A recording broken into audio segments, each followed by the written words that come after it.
Darkness loomed beyond the shattered moons of the Andralis Verge, a no-man's corridor at the far edge of charted space. This was where dead fleets drifted and failed empires left their ghosts. But now, it had become something else, a crucible. Across the expanse, 17,000 human warships drifted into formation, each one powered by the shared breath of a united species. Our kind had never been more focused, more ferocious, and the enemy had no idea what was coming. They called the Ark of Orzin, an ancient living warship the size of a dwarf planet, pulsing with void light and psionic storms. Forged from neutron star remnants and coated with sentient armor that reshaped itself like liquid obsidian, the Ark had consumed systems with the elegance of a predator and the arrogance of a god.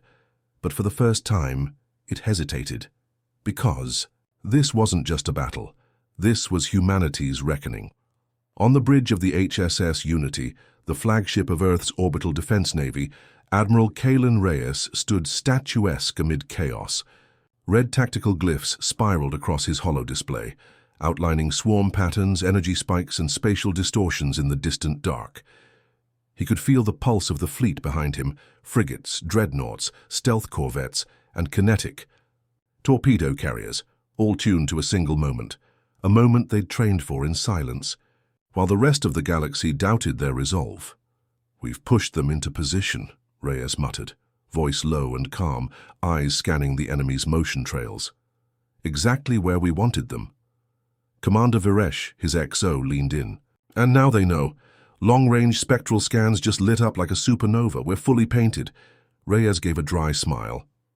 "Good." What the Orzin didn't understand, what no alien species ever did, was the true nature of humanity's chaos. For centuries, Earth was divided by nations, ideologies, corporations, class.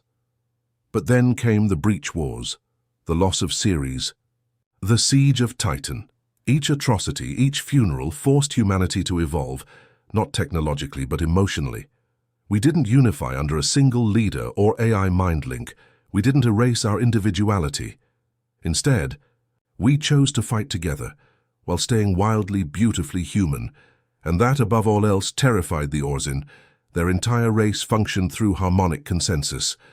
One thought, one will, one voice. In contrast, humanity was a billion, roaring storms channeled into one hurricane. Unpredictable, impossible to simulate. That's why, after conquering over 9,000 civilizations, they still hadn't figured us out. Before we jump into this epic tale, subscribe to XenoChronicles. For the most intense sci-fi battles, legendary warriors, and universe-shaking wars.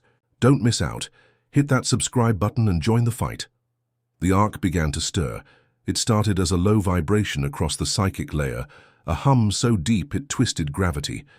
Biomechanical fins spread out from its sides, each tip glowing with antimatter psionic nodes. From a distance, it resembled a dying star being born in reverse. Then came the activation, a quantum ripple that bent local spacetime and tore open gravitational scars. Thousands of Orzin vessels began to uncloak. From behind phantom drives, their hulls glistening with gravitational displacement fields. Imagine, you're aboard one of the outer flanking vessels, the HSS Valor, a compact rapid-response destroyer positioned on the edge of the Omega front. Alarms blare across every deck. The artificial gravity stutters as sublight engines kick into evasive patterns. You look out of the tactical viewport, and space itself appears to fracture, revealing not one, but multiple versions of the same enemy ship, psionic mirages designed to destabilize your perception. You grit your teeth, align the pulse cannons, and lock on the real target by instinct, not calculation. Then, they fire. The first wave of Orzin energy lances rips through space like spears of living plasma. One human destroyer disintegrates, mid-dodge, its crew reduced to vaporized atoms. Another deploys an emergency flux shield just in time, deflecting the strike with an electromagnetic whiplash that fries half its own systems. And still, the human fleet held. Held steady, held strong, but that's when the real attack came. It wasn't through lasers or torpedoes or kinetic slugs. It came through thought, A psychic broadcast pulsed across the fleet. No origin, no frequency, no traceable point of emission. Just pain. Memories not your own. Nightmares made real. Across command decks and sleeping quarters, screams erupted. Engineers collapsed mid-code. Gunners wept blood as their brains buckled under the intrusion. Entire squadrons froze mid-maneuver, caught in the web of ancient, unspoken trauma. Commander Varesh winced, her eyes rolling back. "They're inside our heads." Reyes reacted instantly. "Code Amber! Deploy the binders!" In cryovaults buried deep inside the Unity and her sister ships, a new kind of soldier emerged. The binders, humans genetically bred and psychically trained to stabilize emotional resonance. Empaths fused with AI cores, their purpose not to fight with weapons, but with clarity. They activated as one, forming a neural lattice across the fleet, absorbing and dampening the psychic assault. The screaming stopped, the formation tightened, and Reyes spoke into the fleet-wide channel, his voice cutting through the void like iron. "Hold the line. We did not come here to survive. We came to end this." But deep beneath Earth's crust, where humanity had buried its oldest secrets, something ancient stirred. A signal built not by nations or governments, but by scientists and survivors who knew one day this battle would come. It was called the Atlas Signal, a planetary failsafe embedded within Earth's tectonic core, tuned to activate only in the presence of extinction-level psychic interference. It pulsed once, then again, and across the fleet systems flared, because what the Orzin didn't realize was that humanity had already fought this war once before. And this time, we were ready. The pulse from Earth's mantle reverberated through the quantum nets of the fleet. It wasn't just a signal, it was a beacon, a key unlocking an ancient defense that no one, not even the Orzin, could have predicted. The Atlas signal had been dormant for centuries, designed not for war but for the preservation of the human race itself. A failsafe created by Earth's greatest minds, buried deep in the planet's core, meant to protect humanity from any force that could invade its spirit, any force that could overwhelm the collective will of its people. And now, it was alive. First to feel its effect were the binders. Their minds were finely tuned to the psychic frequencies, capable of harnessing and amplifying the human consciousness. As the Atlas signal cascaded through the fleet's neural link, they experienced a surge, like lightning striking a heart that had long been frozen. The mental barriers the Orzin had erected shattered. The floodgates opened. "Admiral, the fleet's stabilizing," Commander Varesh said, her voice steadying as the psychic shockwaves faded into nothingness. "Our systems are locking back online. The binds are holding strong," Reyes allowed, himself a rare, grim smile. For the first time since the battle began, the human fleet was no longer just holding its ground. It was reclaiming it. The Atlas signal did more than stabilize the fleet. It amplified the bond between humanity's warriors, filling their minds with a sense of shared purpose, a deep, unbreakable connection to one another. No longer were they scattered, isolated vessels in the vastness of space. They were one mind, one will, one unstoppable force. Every ship, every soldier, every engineer had become part of something larger than themselves. Across the fleet, commanders and crew members felt the shift. The terror that had once filled their veins was replaced with clarity and focus. The unity that had once been a whispered hope was now an unshakable reality. Imagine, you're part of that unity now. On a destroyer stationed at the tip of the fleet's spear, you feel the connection to your comrades. You no longer hear the sound of your own breath, only the synchronized pulse of hundreds of others working as one. Your weapon systems are an extension of your own mind, targeting and striking with deadly precision. The Orzin fleet no longer feels like an enemy. It feels like a challenge, one that you and your brothers and sisters are destined to conquer. Ease. The binder's resonance rippled through the battle line. The Orzin commanders, who had thought themselves invincible, felt a jolt of panic. Their collective psionic command system, once flawless and indomitable, fractured. Individual thoughts, once so perfectly synchronized, now scattered like droplets in a storm. Their organic warships, grown from the dark matter of collapsed stars, began to glitch, their movements erratic and sluggish. The Ark of Orzine, their flagship, shuddered violently as its own psionic shields began to destabilize, unable to cope with the raw human emotion crashing through its defenses. And then, as if on cue, the human fleet moved in. Reyes barked orders, each one sharp and precise. Formation Theta 1, all ships, engage at will. The battle unfolded in a symphony of fire and fury. The Unity's torpedo launchers fired in perfect unison, unleashing a hail of quantum warheads that slashed through space like a storm of comet tails. The Ark retaliated, its bioweapons unleashing waves of sentient energy blasts. But the human fleet had adapted. Tactical drones sliced through the oncoming fire, their shields crackling like thunder as they surged forward. The sky tore open as plasma bombs collided with the Ark's armor, sending shockwaves that reverberated across the battlefield. In the heart of the battle, Lieutenant Commander Talia Shan aboard the HSS Valor focused on the real-time data streaming through her command console. She had seen the Ark's power firsthand during the first wave, when an entire battalion of human soldiers had been wiped out by a single psychic strike. But now, as the Atlas signal intertwined with the fleet's will, she could feel it. Something was shifting. The Orzine, once in perfect control, were losing their grip. Lock. On their engines, she ordered, her voice sharp. Target their power relays. A chorus of voices responded in unison, the collective focus of hundreds of crews operating as one.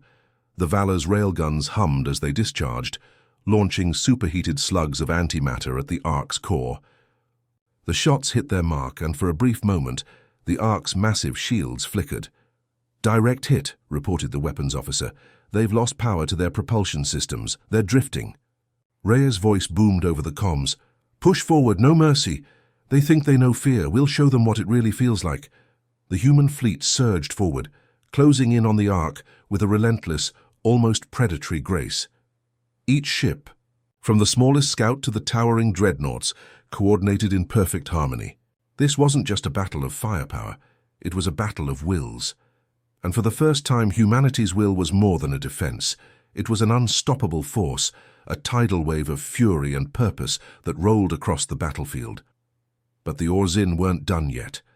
Desperation set in within their ranks.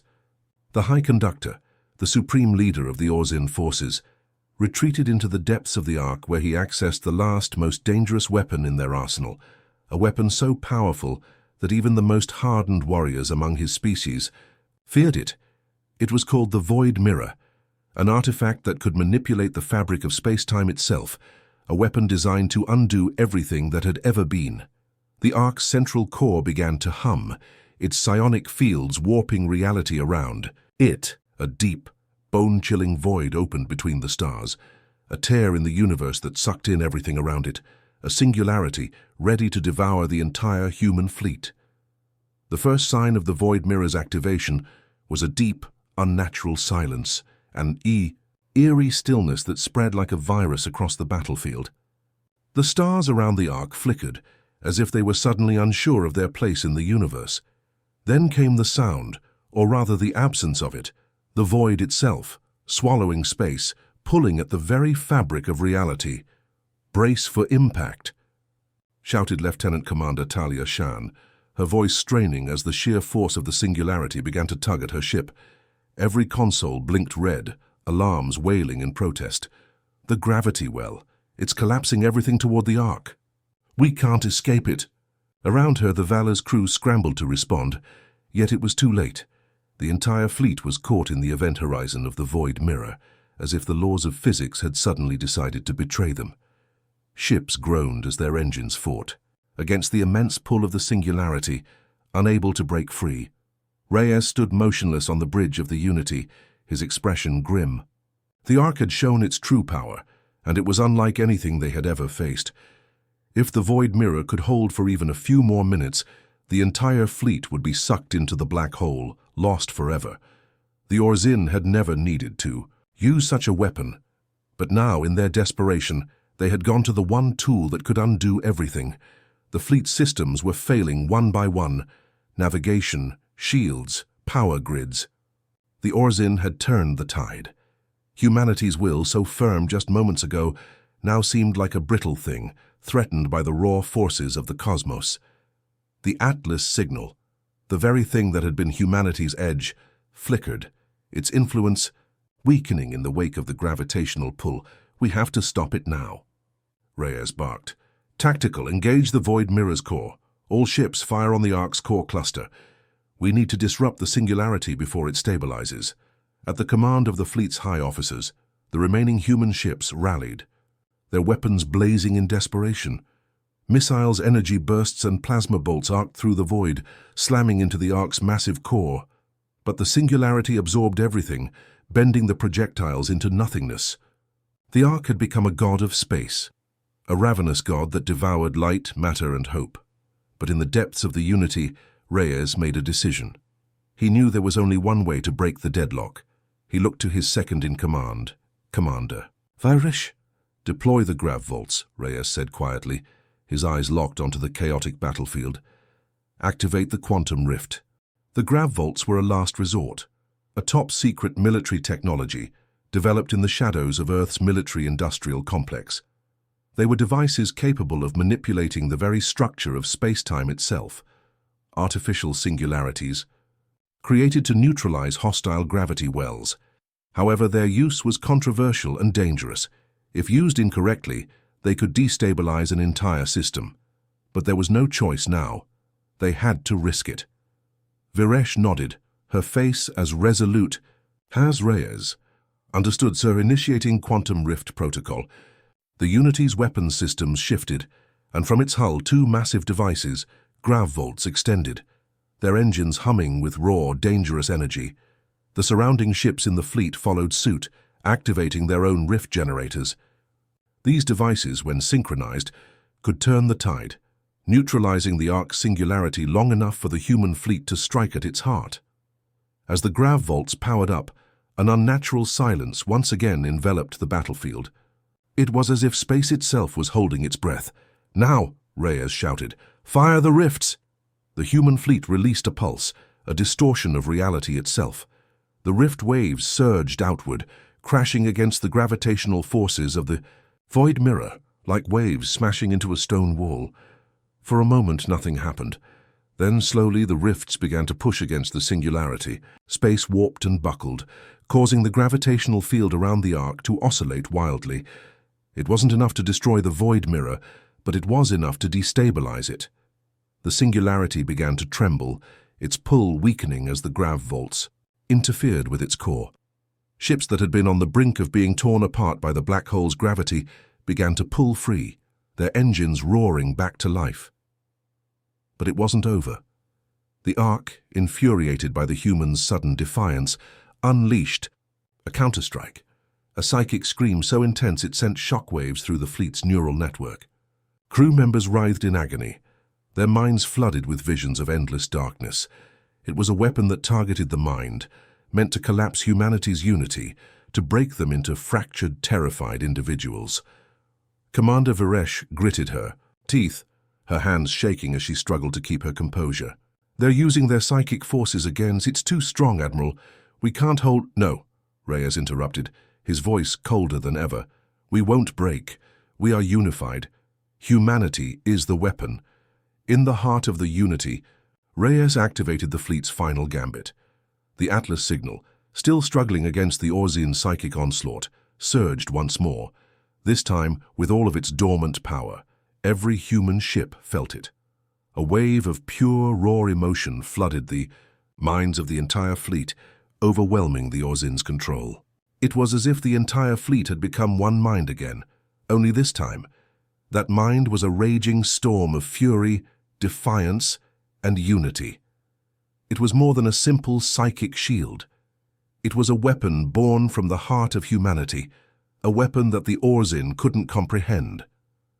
The Ark's core faltered. The void mirror began to destabilize further, unable to withstand the combined psychic force of an entire species. It wasn't just about firepower anymore. It was about humanity's strength, its refusal to yield. The Orzian High Conductor, watching in disbelief, realized too late what they had underestimated. The Ark was breaking. The Ark's core flickered, its once mighty singularity trembling under the combined pressure of humanity's resolve and the destructive rift waves. In its final moments, the Void Mirror, a weapon capable of unraveling the very essence of existence, began to warp and crack. The pull of the singularity diminished, and for the first time, the stars began to breathe again. The silence was broken by the sound of crackling energy, the surge of human will tearing through the fabric of reality itself. But the Orzin were not going down without a fight. The High Conductor, his mind now fully consumed with rage, activated a contingency, an ancient protocol buried within the Ark's systems, one designed for the most extreme of circumstances. It was a weapon so dangerous that even the Orzin feared it, the Anomaly Cascade. Initiating Anomaly Cascade, the High Conductor's voice reverberated through the Ark's shattered systems. Let them feel the cost of defying the Orzin. Across the battlefield, every Orzin vessel began to hum with an eerie synchronized rhythm. Their biotechnological ships, once flowing like organic veins through space, shifted. The Anomaly Cascade, a desperate final measure, would destabilize not just the human fleet but the very laws of physics surrounding the battlefield. It would fracture reality itself, creating pockets of space where time slowed, stopped, or spiraled, out of control. The Orzin's final gambit was to turn the very fabric of the universe against its attackers. Commander Varesh watched as the cascade's effect began to ripple outward, the battlefield turning into a chaotic mess of contorted light and twisted shadows. Entire sections of the fleet were pulled into an endless time loop, ships stuck in moments of past and future, unable to move or act. The universe itself seemed to bend around them, creating a twisted labyrinth of physics. This is it. We're being pulled into a temporal fold, Varesh muttered, her voice filled with dread. Time is collapsing around us, Admiral. We're caught in the Anomaly Cascade's wake. Reyes stood on the bridge, his gaze unwavering. This is their final strike, but it's not enough, not for us. He knew they had one final hope, one way to turn the tide, but it would require a sacrifice, a devastating one. The Atlas signal had given humanity the strength to push back against the Orzin, but now, in the face of the Anomaly Cascade, it was more than just a beacon of unity. It was their lifeline. If they could synchronize the Atlas signal with the remaining grav volts, it would create a counterforce powerful enough to counteract the temporal anomalies and restore stability to the battlefield. However, the cost would be high, too high for most of the fleet to survive. I need a volunteer crew for a high-risk operation, Reyes announced, his voice resolute. We're going to rechannel the Atlas signal directly through the grav vaults, synchronizing them with the Anomaly Cascade. It will stop the temporal fractures, but it will overload the signal. It's a one-way mission. There was silence. On the bridge, and then, as if by instinct, Lieutenant Commander Talia Shan stepped forward.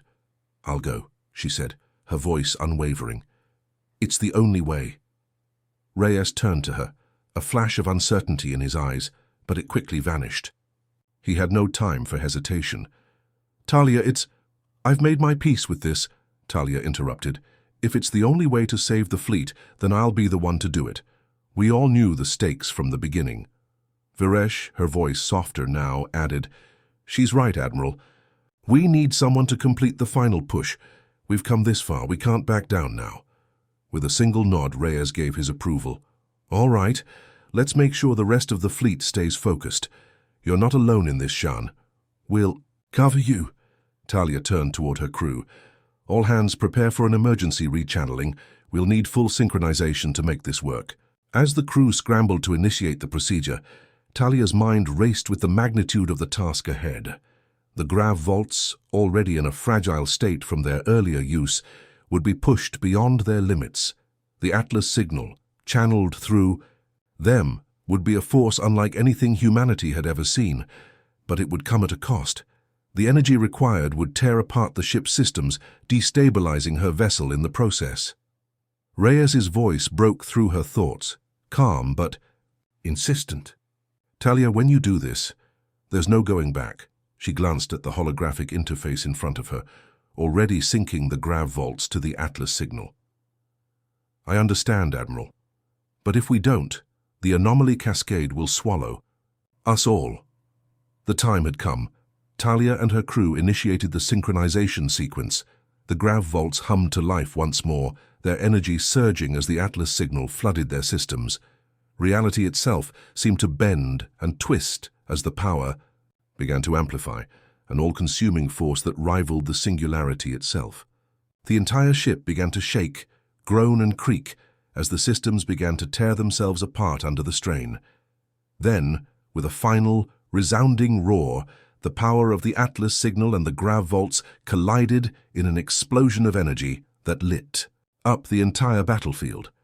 A shockwave of pure force surged outward, crashing into the anomaly cascade with such intensity that the very fabric of space-time began to heal. The temporal folds snapped shut, the distortions began to reverse, and for the first time the battlefield became still. The Orzin High Conductor screamed in fury as his forces, still struggling with the residual effects of the cascading anomaly, watched in disbelief. The Void Mirror's singularity flickered out of existence, its power undone by the sheer weight of human unity and sacrifice. The Ark, once a terror of the cosmos, began to disintegrate. Its core exploded outward in a brilliant burst of light. As its biotechnological hull broke apart, consumed by the energy unleashed by the grav vaults. "We've done it," Varesh whispered, almost in disbelief. But there was no time for celebration. The rest of the Orzin fleet, now leaderless and scattered, had begun to retreat. Their once indomitable psionic networks shattered, and their remaining ships were nothing more than aimless wanderers in the vastness of space. Talia's ship, the Valor, was falling apart. The Atlas signal had overcharged its systems. Her crew had done their part, but the ship was no longer operational. She could feel the ship's death throes as its hull fractured. Around her, "Talia," Reyes's voice crackled over the comms. "You did it. You all did it. The fleet is safe. Come back. We'll get you." But Talia knew. The fleet was safe, but she had given everything. Her crew had given everything. And so, as the last embers of the Ark's destruction flickered out in the distant void, Talia Shan's voice, once so sure and strong, whispered over the comms, "Mission complete, Admiral. The war is over." The silence that followed was profound. The battlefield was littered with the remains of the Orzin Ark, the twisted wreckage of their ships, now nothing more than shattered fragments drifting aimlessly in the wake of humanity's defiance. The fleet, though battered and broken, stood victorious, but the cost had been immense. As the fleet's commander, Reyes felt the weight of every life lost, every sacrifice made. The memory of Talia Shan, her voice fading into the static of their last transmission, haunted him.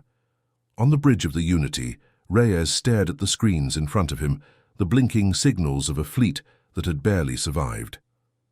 The anomaly.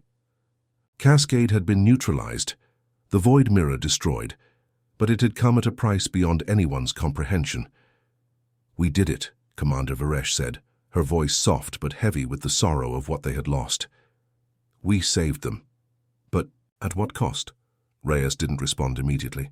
His eyes were fixed on the endless expanse of space, the cold void outside the ship's reinforced windows. The stars had returned to their positions, their light steady once more. But it felt like a lie, a calm after the storm. The war was over, but the scars would remain forever. The memory of Talia's sacrifice lingered, as did the faces of those who had fallen alongside her. The battle had been won, but there would be no true celebration. The human race had narrowly avoided annihilation, but the deep, gnawing truth was that the victory had come with irreparable loss. "We will honor them," Reyes said, his voice firm despite the sadness in his heart. "All of them. They gave everything." It was then that an alert flashed across his console, an unexpected signal from the remnants of the Orzin fleet. His fingers hovered over the keys, unsure of what to make of it. The message was short, almost too simple to believe. "We surrender." Reyes blinked. The message was from the High Conductor. The being who had once believed humanity was nothing more than a fleeting annoyance, a species to be wiped out in the name of a greater galactic order. And yet now, after everything they had done, he was asking for mercy. "Do you think it's real?" Varesh asked, her gaze narrowing. Or is this another trap?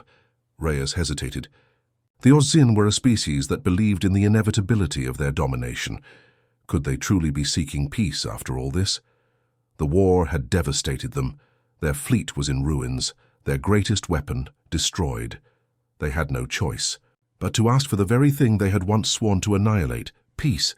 It could be a trap, Reyes said, turning to the crew behind him. But we need to think this through. We can't afford to make another mistake. They're broken, but they are still dangerous. As the message continued to flicker across the screen, Reyes felt the weight of the decision pressing on him. A war that had begun with an overwhelming, arrogant desire to dominate now lay in tatters, with an entire species facing extinction or redemption. We'll answer them, Reyes finally said. But not without caution. Prepare to send a response. Let's see what they have to offer. The seconds stretched like hours as the crew worked swiftly, sending a diplomatic response to the Orzin. It was a cold, measured message. No trust. No mercy. Just the offer of negotiation. Reyes knew better than to allow sentiment to cloud his judgment. Humanity had won this war not through mercy, but through strength, and he would never forget the cost of that victory. As the transmission went out, Reyes leaned back in his chair, rubbing his temples. The battle was over, but the war was far from won. The truth was, humanity had barely scraped through this conflict. The Atlas signal, which had once been a beacon of their unity, had now proven to be their greatest weapon, and perhaps their greatest vulnerability. What would the future hold? The hum of the Unity's systems felt like an odd comfort now. The fleet, though battered, was beginning to return to a semblance of order. But Reyes knew this victory was not the end. It was a beginning where the scars of war would continue to shape their future, where every decision, every move would be a balancing act between vigilance and compassion. In the quiet after the storm, the echoes of Talia's final words haunted him. The war is over. It was true, at least for now, but there was no real peace, not yet. Over the next few hours, as the Orzin ships made no further moves, the fleet's tactical officers began to work. The message from the High Conductor was not a lie. They had made the decision to surrender. Slowly, the wreckage of the Orzin fleet drifted into the far reaches of space. Their empire, once thought to be invincible, had fractured. The power structure that had once crushed entire civilizations was now crumbling. The Unity systems flared as the first wave of peacekeepers arrived in the form of high-level diplomatic emissaries. Reyes had his orders to negotiate a treaty, to rebuild not just humanity's strength but its hope. And so, as the fleet began to disperse into the vastness of space, as the human race licked its wounds and tried to reconcile the scars left behind, Reyes knew there was still one undeniable truth. The universe had just witnessed the birth of something new. Humanity had proven itself, not just to the Orzin, but to every species in the galaxy. They were no longer the underdogs. They were no longer prey. They were a force to be reckoned with, a force forged in fire, bound by unity.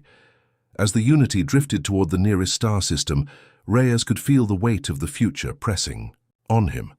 The war had ended, but what came next would determine whether humanity's victory had truly meant something, or whether it was only a fleeting, fragile moment in the grand cosmic game.